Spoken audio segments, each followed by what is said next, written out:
This lone wind turbine is located just off the coast of Hochsiel on the North Sea. It's a solitary symbol of Germany's planned shift to renewable energies and a sign of what's to come a few kilometers out to sea, a wind park.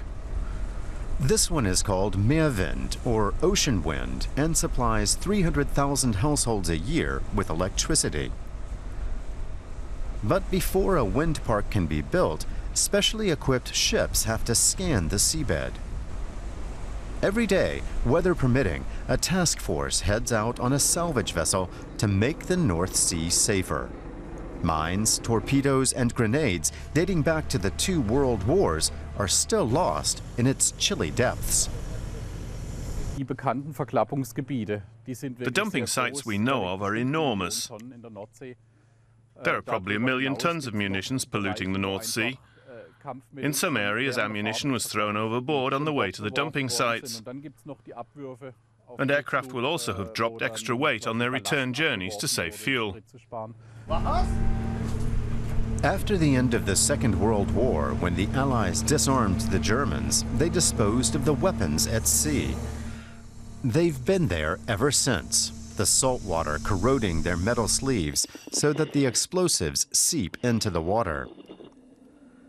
Underwater robots like this one can detect the munitions before they possibly explode. This could happen if an acid fuse is activated by a chemical process, for example. A diver is dispatched to investigate this find. These experts do dangerous work, defusing bombs that could theoretically kill them.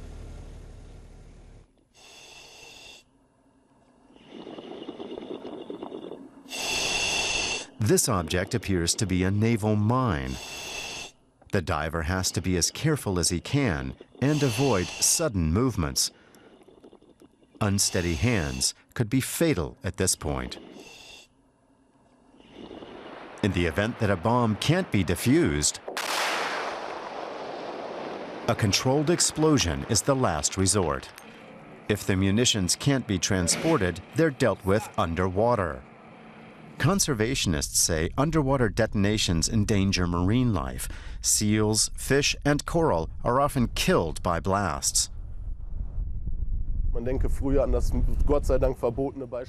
the practice of dynamite fishing, which has thankfully been banned. It killed fish with underwater blasts. Marine animals have a sensory organ along the side of their body, used to detect movement and vibration in the surrounding water.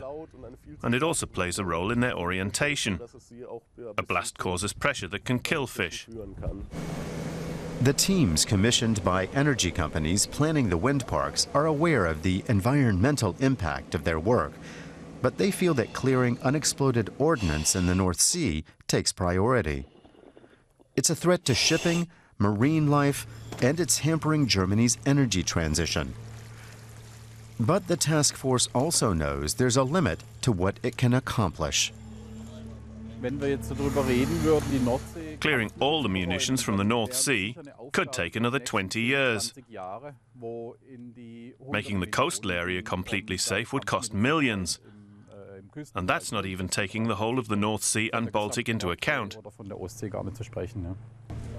Over 1 million tons of munitions were disposed of in the North and Baltic Seas after the Second World War. It's a dangerous inheritance.